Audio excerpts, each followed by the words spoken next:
So, Jacob Ramsey, or Jacob Ramsey, as we called him yesterday, looks like he's heading to Newcastle. I'm recording this very, very late at night, so as I can upload the video early in the morning. But as I record this now at sort of 11:45 at night, Fabrizio Romano has done a tweet, and it's not the type of tweet we really want to read, really, but I'm going to read it to you anyway. You'll probably know by now, but it's Fabrizio Romano said, understand Newcastle are closing in on Jacob Ramsey deal with Aston Villa. Agreement almost done for £40 million package as the clubs are finalising the deal, and then here we go, which is obviously his catchphrase.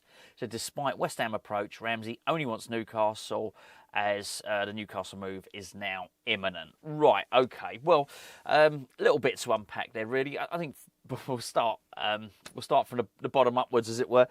He only wants Newcastle. You can't really blame him for that, can you? It's almost not worth discussing. Certainly, Newcastle are a far more attractive proposition than West Ham right now. And probably will be for the foreseeable future. You've only got to look at the wealth of their ownership. I know Newcastle are probably, considering that they're downtrodden and they are probably the victims in a lot, because they probably feel that the bigger clubs, Liverpool and so on and so forth, are trying to take their players. They probably feel that football itself is not allowing them to spend because of financial fair play and PSR. I would agree with them, by the way. I think, look, if everybody was allowed to spend what they could, then everybody would be taken over by now. West Ham would be taken over. It's a bit of an ambition killer, I got to say. It's a bit of an ambition killer, these PSR rules. They stop anybody coming in and doing a Chelsea or doing a Man City, and certainly Newcastle fall into that category. So Newcastle probably see themselves as victims a little bit at the moment, but that doesn't mean that they can't also bully clubs who are basically lower down the tier than them. Certainly West Ham fall into that category. And it's just easy. Even though Jacob Ramsey has got an agent, which would obviously, you would hope, oil the wheels of a transfer to West Ham, with Will Salthouse being his agent, it actually doesn't matter, because I guess he could say whatever he was going to do. We're going to get a Will Salthouse player. It's going to be Callum Wilson. The good ones, as it seems this season, in Ramsey, well, he's just going to go to Newcastle. Don't blame him. Don't blame him at all.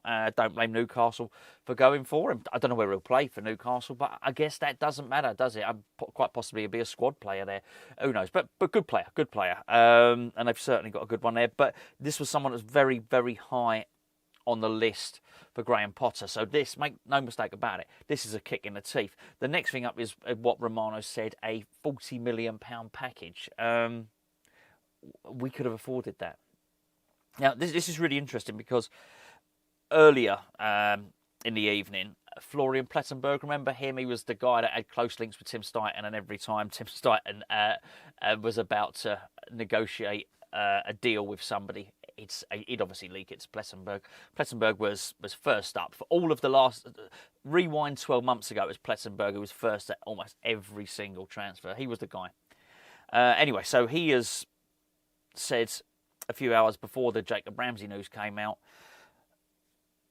that Southampton want a £57 million package guaranteed for Mateus Fernandez, which works out a smidgen under £49 million, right? Smidgen under £50 million, £49 million something. But they want it guaranteed, so that's not 49 million plus add-ons. That is basically, no, over the course of whatever the transfer might be, 5 years, you give us £49 million. Very different to what we're hearing here from Romano, which is basically, it's a £40 million package. So maybe, just maybe, Villa were going to accept, I don't know, 35 million, and then maybe another 5 million if Newcastle qualify for the Champions League again next season or something like that. This feels affordable. Bearing in mind, we've just bid £30 million plus an extra 2 million in add-ons as our first bid for Fernandez. The Ramsey one feels like it should have been affordable at the £40 million package. This is going to be a sickener for West Ham. It really is. We've chased him. We've been negotiating, or trying to negotiate, whether it's just been with Salthouse or with Aston Villa, but for the best part of 3 weeks, we've been trying to get this player. So I think I was initially quite annoyed, thinking, well, why have we left it so late? I don't think we have, because we have been, as I say, we were negotiating since, sort of midway through July, really. It's just, we've just been swatted aside by the bigger club. I think That's it, really. It's a bit of a shame, but maybe, just maybe, we could have got this deal done early. But I do wonder, even if we had it done, would Newcastle just to come in then? Who knows?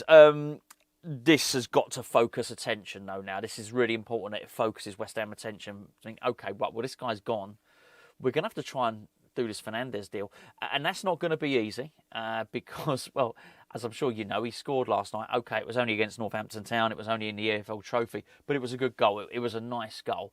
That's not going to have decreased his value, is it?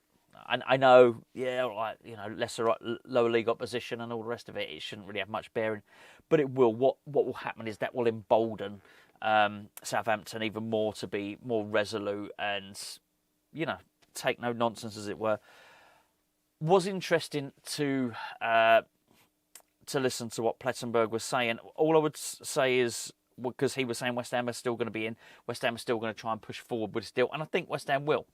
Because, as we mentioned in yesterday's video, the language was very much, this is our first bid. If you're going to announce that you're making a first bid, it would indicate that you're going to make a second bid, right? But there's no way that Plettenberg is anywhere near as clued up in what's going on at West Ham as he was when Stein was there, right? So I just don't, personally, I don't think there's anyone at the club particularly briefing him on anything that's going at West Ham now. I think he's probably getting his information from the Southampton end of things. So Southampton are really not going to know what West Ham are going to do next. But it must focus the mind. We must really be looking at this and thinking, well, we've got to get this deal over the line. We've got to try and get this guy in, because in many respects, it was like the deal with Hermansen and like with Suzuki. Okay, Hermansen was probably Graham Potter's number one target, at least we thought, because the goalkeeping coach was already in place. But I think either would have done.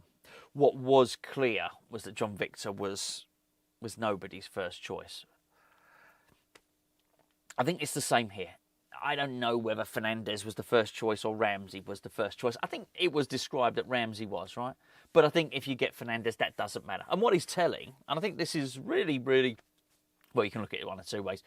The only person we bid for was Fernandez. We didn't bid for Ramsey. Now, maybe, just maybe, you had heard whispers and rumours of this.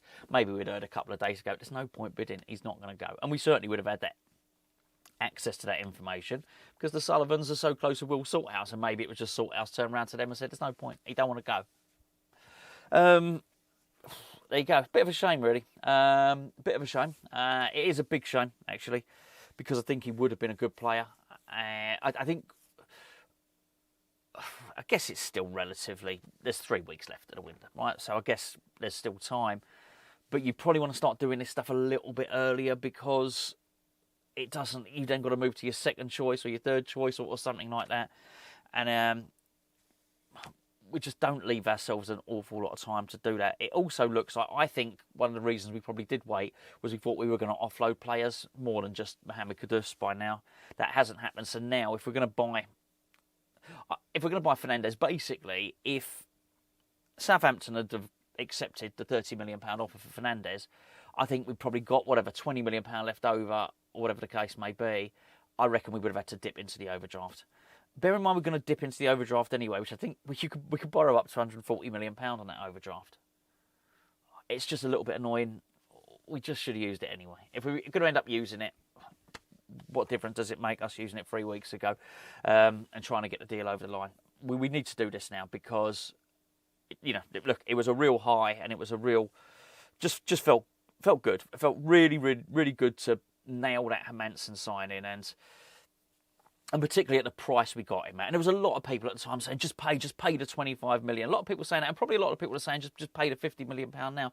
I don't mind us negotiating, not at all, but I think we don't have the time that even we had when we were doing that Hermansen deal. So, yeah, I mean, I think we can haggle, but I'm not sure we're going to be able to do the game plan that we played before. And I think if we're going to do it, we have to do similar to John Victor, which is be serious. If we're going to go and say, well, actually, we're not going to buy Fernandez, we're going to go and buy El Canusa or whoever it might be, we have to make the bid. We have to do a similar thing. At least it won't be left at the airport, I guess. But, you know, I think we'd have to have the courage of our convictions and push it through. And if we are serious, I just don't think we're going to be able to play these games, this game of chicken, because we need the player. We need to get it done. Hopefully there's some more news on that later on. But for now, unfortunately it's bad news. West Ham have missed out on Jacob Ramsey, who was a top target